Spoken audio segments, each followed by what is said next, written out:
আন্তর্জাতিক ভাষা দিবস ২১শে ফেব্রুয়ারি উপলক্ষে ভাষা সাহিত্য ও সংস্কৃতির এক মেলবন্ধন। কলকাতা গৌহাটি ভিত্তিক ব্যতিক্রমী গ্রুপ AM যৌথ উদ্যোগে আয়োজিত ভাষা সংস্কৃতির মিলন উৎসব অনুষ্ঠিত হলো কলকাতা বিভান্তা EM বাইপাসে। সন্ধ্যায় প্রধান আকর্ষণ ছিল ভাষা সাহিত্য, শিল্প, সাংবাদিকতা, সমাজসেবা ও সংস্কৃতি সংরক্ষণের অসামান্য অবদানের স্বীকৃতিস্বরূপ ২১শে সম্মান ২০২৬ প্রদান। এবছরের সম্মান প্রাপকদের মধ্যে ছিলেন কবি ও সাহিত্যিক সুবোধ সরকার, সঙ্গীত শিল্পী ও অভিনেত্রী ইমন চক্রবর্তী, আবৃত্তি শিল্পী ব্রততী বন্দ্যোপাধ্যায়, লেখক শুভেন্দু সরকার এবং আরও অনেক জ্ঞানীগুণী ব্যক্তিরা। 24x7 বাংলা টিভির পর্দায় দেখুন তার বিশেষ কিছু অংশের ছবি। ইংলিশ মিডিয়ামের তো শেষ নেই, অগুন্তি যে মাশরুমের মতো গজিয়ে উঠেছে। সেখানে বসে আমরা আন্তর্জাতিক ভাষা দিবস করি। আমার কোর্টে কোনো কোর্টে ভারতবর্ষে মাতৃভাষা দিবস, আন্তর্জাতিক মাতৃভাষা দিবস পুরস্কার পেলাম, শাল পেয়েছি, খুশি। বলো তারপরে বাংলা এবং বাঙালিদের উপর এই যে অত্যাচার, এটা কি মেনে নেওয়া যায়? একদম না। প্রতিবাদ কোথায়? তুমি কতটা করছো? সাংবাদিকরা কতটা করছে? সবাই তো বলে সাংবাদিকরা কে না। আমরা তুলে ধরার চেষ্টা করছি, ভালো প্রচেষ্টা চালিয়ে যাও। সেগুলো তো বলে দিলাম পরের সময়। এসব কোর্টে বা কোনো কোর্টে কোনো রকম সহায়তার দরকার হলে উকিলদের বদনাম ঘুচিয়ে বিনা পয়সা এবং টাইপিং কস্ট না দিয়ে সহায়তা থেকে বড় কথা কি আর হতে পারে। Thank you sir. আর কিছু বাংলা ভাষা নিয়ে মানুষদের জাগ্রত করার জন্য কি বার্তা আপনার তরফ থেকে থাকে? জাগ্রত করার বার্তা বাংলা ভাষা বা যে কোনো মাতৃভাষা যদি পড়ে পড়ুন, অন্যকে পড়ান এবং অন্য মাতৃভাষাকেও সম্মান করতে শিখুন। আসলে তো অনেক বৈরিতা ছিল, শত্রুতা ছিল। উড়িষ্যাবাসীরা আমাদের সাথে ভাবতো যে আমরা ক্ষমা দেনা করি, এসব চলবে। আবার চলবে না বলে সেটা ইংরেজি বলবো হবে না। আমার উপরে যদি বাংলা ভাষায় কোনো আর্গুমেন্ট করতে চায়, জাজিরা বলবেন you are advocate. No sir, I am an advocate, okay, speaking English. কারণ কি? সংবিধানে স্বীকৃত কোর্টের ভাষা ইংরেজি, যে কোনো উচ্চতর কোর্টের ভাষা ইংরেজি, সুপ্রিম কোর্টের ভাষাও ইংরেজি। এখন তো ডিস্ট্রিক্ট কোর্টেও কোথাও ইংরেজি চলে। কোথাও দেখেছেন আপনাদের পশ্চিমবঙ্গের কোনো কোর্টে কি বাংলা ভাষায় ওকালতি করে? বাংলা ভাষায় ওকালতি করে সেই পয়সা দেবে, বলবেন যে ইংরেজি যাবে। বলো স্যার, আমরা দেখছি যে আইন, আপনি আইনের রক্ষক, সেখানে দাঁড়িয়ে আইনের ভক্ষক করবে, ভক্ষক দুটোই। স্যার, অ্যাকাউন্ট ফ্রিজ নিয়ে বা অন্যান্য কিছু নিয়ে ফেসবুক মারফত আমরা অনেক কিছু দেখতে পাচ্ছি যে সাধারণ মানুষকে অনেক রকম ভয় দেখানো হচ্ছে। সেই ক্ষেত্রে আপনি যদি একটু সঠিক বার্তা দিন। কি ভয় দেখানো? আপনার অ্যাকাউন্ট ফ্রিজ হয়ে গেছে, আপনাকে এখনই অ্যারেস্ট করা হবে, আপনাকে এই করা হবে, ব্যাংকিং যেসব ফ্রডগুলো হচ্ছে বা কারোর টাকা ঢুকেছে, এইসব কিছু হয়েছে সাধারণ মানুষের সাধারণ মানুষ সব জায়গায় করতে চান না। আপনি এফআইআর করতে চান না থানাতে। কোন দাদা কারো রাজনৈতিক মন্ত্রী আর সাহচর্য না থাকলে আপনার এফআইআর নেবে কেউ? আপনি উকিলের কাছেই আসেন, সেই উকিল ইংরেজিতে বলবেন। আর সেই উকিলের ফিস যদি ভালো থাকে, উকিল সেবার 5 লক্ষ টাকা দেবে। আপনাদের স্টেট থেকে সবচেয়ে বেশি মামলা যায় সুপ্রিম কোর্টে। এইটা করা হয়েছে, এই এফআইআর, এ ডাকাতি করে কাগজ দিয়ে গেল, এ ডাকাতি করলো না, কাগজ দিল না, সবই আমরা শুনছি। এগুলো তো দারুণ অভিজ্ঞতা। আর আমি 75 ঊর্ধ্ব একজন বৃদ্ধ ওই আইনজ্ঞ, সুতরাং অভিজ্ঞতার মাসুল দিয়ে যতটা বাঁচে যায় বেঁচে থাকে। Thank you sir. আর কিছু থ্যাংক ইউ। দাদা, আজকে একটা বিশেষ দিন, ভাষা দিবস 21শে ফেব্রুয়ারি। একদিকে ভাষা দিবস, একদিকে আপনার আজকের দিনটা খুব জনপ্রিয়। আপনি একটা প্রেস ক্লাবে ভালো জায়গায় রয়েছেন প্রেসিডেন্ট হিসেবে, কী বলবেন আজকের এই দিনটা সম্বন্ধে? দেখুন, 21শে ফেব্রুয়ারি আজ আন্তর্জাতিক মাতৃভাষা দিবস। আমাদের খুব ভালো লাগছে যে দেশে এই সূচনা হয়েছিল, যেখানে এই মাতৃভাষার দাবিতে মানুষজন প্রাণ দিয়েছিলেন, গত বছর সেই দেশে এটা যথাযথ মর্যাদার সঙ্গে পালিত হতে পারেনি। কিন্তু এবার সেই দেশের নবনির্বাচিত প্রধানমন্ত্রী আন্তর্জাতিক মাতৃভাষা দিবস উপলক্ষে ভাষা শহীদদের প্রতি শ্রদ্ধা জানিয়েছেন, আন্তর্জাতিক মাতৃভাষা দিবসের প্রতি শ্রদ্ধা জানিয়েছেন। যেখানে সূচনা সেখানে যখন স্বীকৃতি এবং শ্রদ্ধা আসে তখন আমাদের খুব ভালো লাগে। আমার এর আগে সেখানে যাওয়ার প্রায় প্রতি বছরই সুযোগ হতো। একটা কথা এই বিশেষ দিন 21শে ফেব্রুয়ারি আন্তর্জাতিক মাতৃভাষা দিবস আমাদের স্মরণ করিয়ে দেয় যে আমাদের নিজের মাতৃভাষার প্রতি আমরা কতটা শ্রদ্ধাশীল, আমরা কতটা নিজেরা সেটা আমাদের রোজকার জীবনে ব্যবহার করছি, প্রচলন করছি। আমরা অনেক সময় আমাদের পরবর্তী প্রজন্মকে বলি যে তারা আর মাতৃভাষায় কথা বলতে পারছে না, কিন্তু কেন পারছে না? আমরা তাদের সঙ্গে কতটা বলেছি, তাদের সামনে আমাদের সাহিত্য, সংস্কৃতি, ভাষা কতটা তুলে ধরেছি। আজকের এখানে কলকাতায় ব্যতিক্রমী সংস্থার উদ্যোগে যে অনুষ্ঠান হচ্ছে, 21শে সম্মান দেওয়া হচ্ছে, ব্যতিক্রমী আসামের একটি সাংস্কৃতিক প্রতিষ্ঠান। আমার খুব ভালো লাগছে যে তারা শুধুমাত্র তাদের নিজের মাতৃভাষার প্রতি শ্রদ্ধাশীল তা নয়, তারা তার পাশের রাজ্য, তার ভাইয়ের মাতৃভাষা অর্থাৎ ভাইয়ের মাও যে তার মায়ের মতো, এইটা শ্রদ্ধা জানিয়ে আজ কলকাতায় এই ধরনের অনুষ্ঠান করছেন। এটা আমার কাছে খুব ব্যতিক্রমী। আমি এই সম্মান পাওয়ার যোগ্য কিনা আমি জানি না। আমি সারা জীবন সাংবাদিকতার সূত্রে এই ভাষার ব্যবহার পেশাগতভাবে ব্যবহার করার চেষ্টা করেছি। কাজের জন্য অন্য ভাষাও ব্যবহার করতে হতো, এবং আমি বিশ্বাস করি যে আমরা যদি একটু মাতৃভাষায় পুরো বাক্য রচনা করতে পারি, পুরো অনুচ্ছেদ রচনা করতে পারি, তাহলে কিন্তু এর প্রচলনটা বাড়বে। আজকে আমি করলে আরেকজন করবে, এবং যে প্রতিশব্দগুলো আমরা ব্যবহার করব সেগুলো অনেক সচল হবে, ফলে আরও কয়েকজন মানুষ ব্যবহার করবেন। সুতরাং এই ব্যতিক্রমী সংস্থার এই উদ্যোগটা আমার কাছে খুবই শ্রদ্ধার মনে হয়েছে। মনে হচ্ছে না কোথাও এই যে আমরা ভাষা দিবস পালন করছি, সেই জায়গা থেকে এই যে ইংলিশ মিডিয়াম যে স্কুলগুলো হচ্ছে, সেই স্কুলের যে বাচ্চারা আমরা ভর্তি করাচ্ছি, আমরা কিন্তু আমাদের বাচ্চাদেরকে ইংলিশ মিডিয়ামে ভর্তি করাচ্ছি, আর সেখানে কিন্তু বাংলা ভাষাকে কিন্তু সেইভাবে কিন্তু প্রধান করা হচ্ছে না, যার কারণে সেই বাচ্চাগুলো কিন্তু বাংলা লিখতেও পারে না, এটা দেখা যাচ্ছে। তো সেই জায়গা থেকে আপনার কতটা সাকসেসফুল? দেখুন, বিষয়টা হচ্ছে অন্য, কোন বাবা মা কোন বিদ্যালয়ে ভর্তি করছে, বিদ্যালয়ের মান নিয়ে, পঠন পাঠন নিয়ে, চাকরির জন্য, সেটা আলাদা কথা, তাদের সিদ্ধান্ত।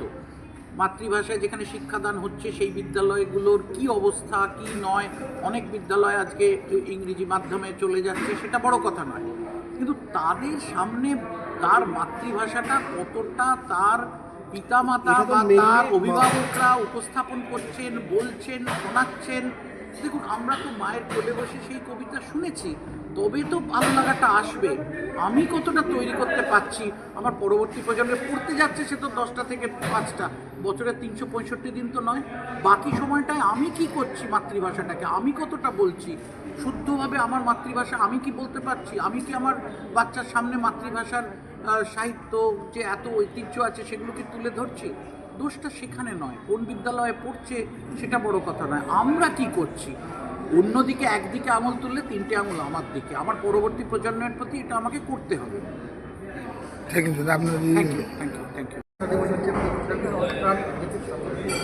সেই যে অনুষ্ঠান সামনে থেকে আজকে বাংলায় আমরা আন্তর্জাতিক মাতৃভাষা দিবস উপলক্ষে আমাদের 20 বছর ধরে স্যার একটু জোরে। আন্তর্জাতিক আমরা আমাদের এই আন্তর্জাতিক মাতৃভাষা দিবস গত 20 বছর পরে পালন করে আসছি, এটা আমাদের 21তম বর্ষ।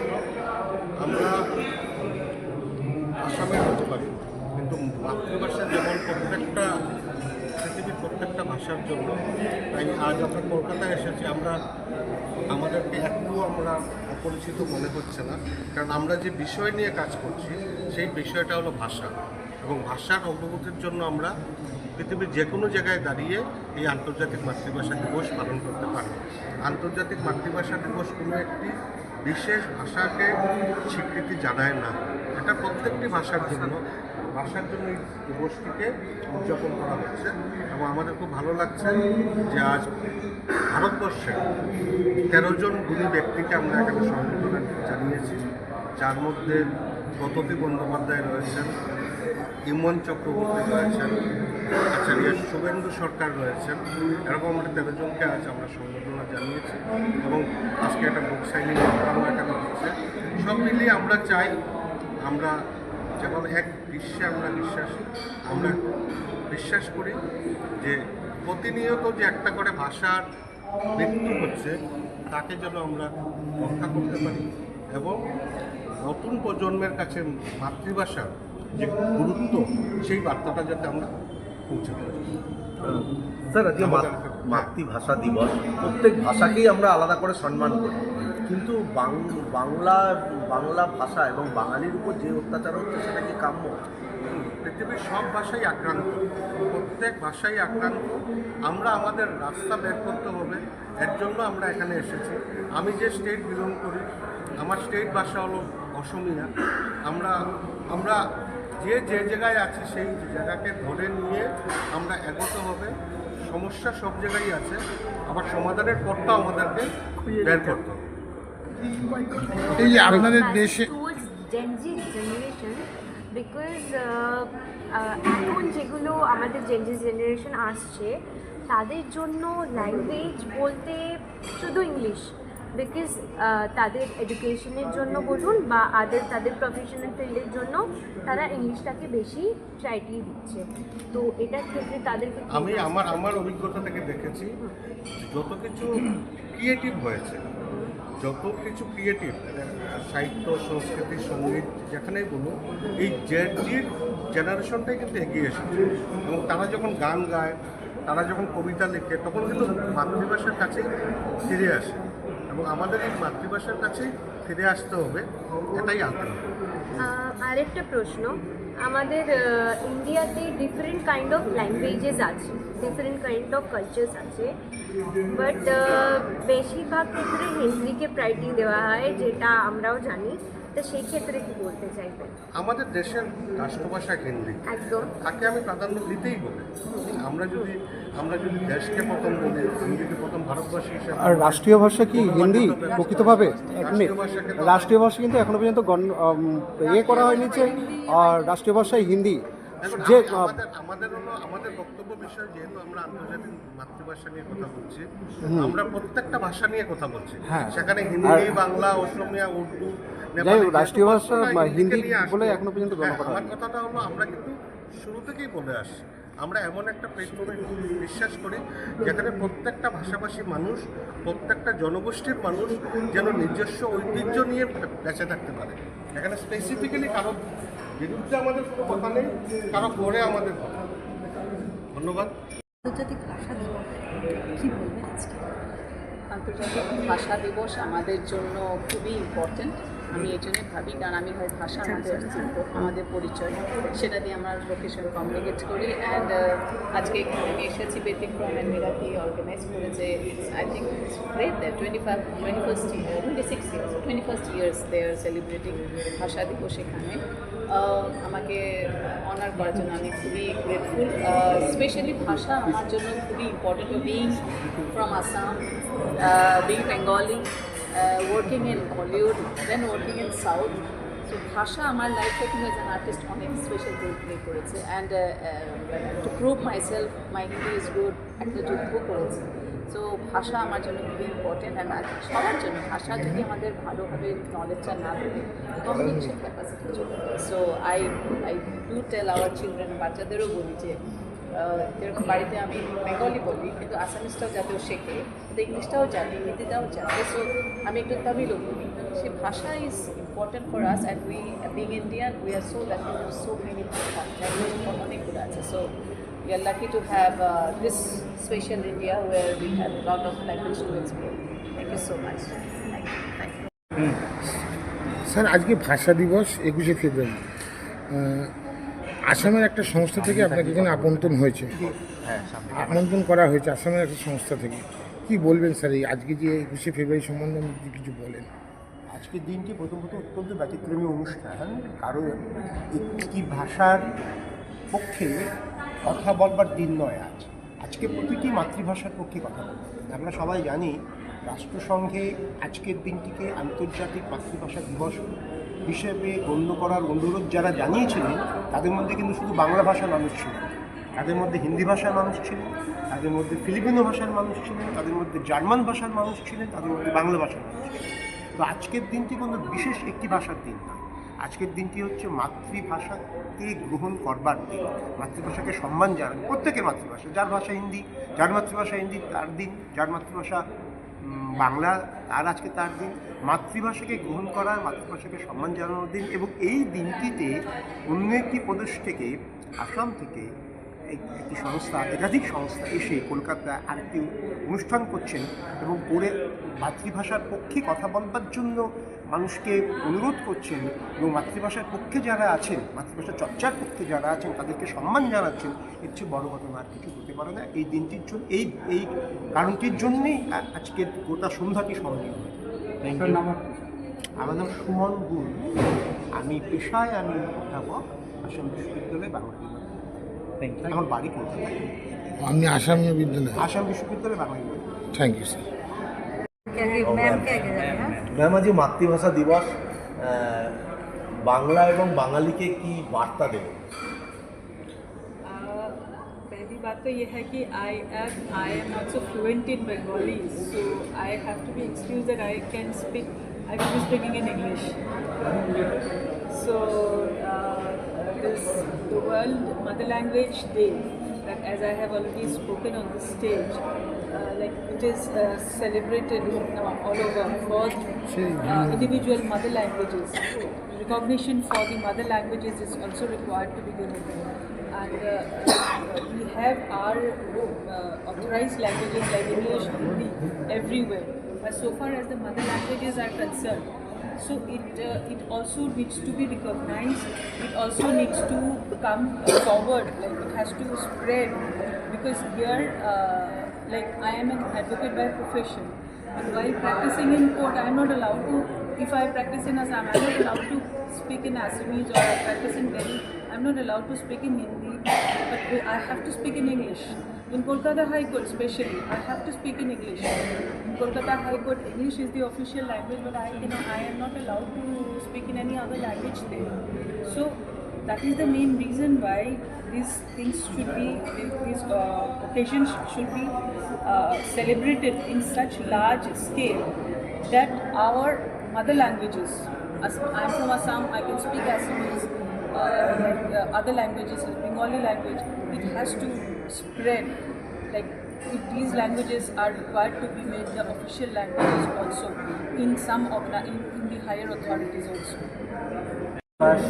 নয়, এটা সাইনিং হিসাবে যাতে ওনাদের যারা অর্গানাইজার প্রয়াস হচ্ছে এই বই, যেটা তথ্যমূলক বই, যেটা আমি বললাম, এই বইগুলো যাতে সবার মাঝে পৌঁছে যায়, যারা পরবর্তী প্রজন্মের যারা শক্তিশালী আছে তাদের কাছে যাতে সহজে পৌঁছাতে পারে, তার একটা প্রয়াস তারা আমাকে ইনভাইট করেছে যাতে সহজ মূল্যে কম অর্থে সবার কাছে যেতে পারে আর সুযোগ করতে পারে। তাই আমি পাবলিশারকে বলে ব্যবস্থাটা এখানে করা হয়েছিল, যাতে কমার্শিয়াল দিকটাকে না দেখে সবার কাছে যাতে ইনফরমেশানটা, বইয়ের ব্যাপারে ইনফরমেশান, বইয়ের তথ্যের ব্যাপারে ইনফরমেশান, এটা করার একটা প্রয়াস করতে। বইয়ের মাধ্যমে কি নিউ জেনারেশনকে কিছু বার্তা দিতে চেয়েছে? আমি দিতে চেয়েছি, ইতিহাস বলতে আমরা সাধারণত বুঝি যে ছোটোবেলা থেকে পড়ে আসছি রূপকথার গল্পের মতো, যে এই রাজার এই ছিল, এই দেশের এই ছিল, ওই দেশের এই ছিল, কিন্তু বেশিরভাগ ক্ষেত্রেই দেখা যায় যে সেগুলো বিজ্ঞান ভিত্তিক নয় এবং তথ্যমূলক নয়। আমি গত 15 বছর ধরে এই বই দুটো লিখে এসেছি। বই দুটো লেখার পেছনে বিভিন্ন সংস্থান, যেগুলো সরকারি সংস্থান, তাদের কাছে যে তথ্যগুলো রয়েছে, যেগুলো আধারগুলো রয়েছে, ডকুমেন্টস যেটা রয়েছে, এভিডেন্স যেটা রয়েছে, সেই জিনিসগুলো কালেক্ট করে এই বই দুটোকে বানানো হয়েছে। তার জন্য আমি বইটাকে ট্যাগলাইনটাও আমি তাই লিখেছি যে এটা এভিডেন্সিয়াল বই, নেভার বি। এখন এই বইটাতে এই প্রকাশ হওয়ার পর লোক যদি বুঝতে পারে যে এভিডেন্সিয়াল বই বা তথ্য, ইতিহাস যে শুধু গল্প কথা নয়, ইতিহাস যে কেবল একটা ধারাবাহিকভাবে মানুষের বলে আসা কথা নয়, তার পিছনে যে সত্য লুকিয়ে আছে সেই সত্যটা যাতে আমরা সেটার একটা চেষ্টা করতে পারে আমার লেখা।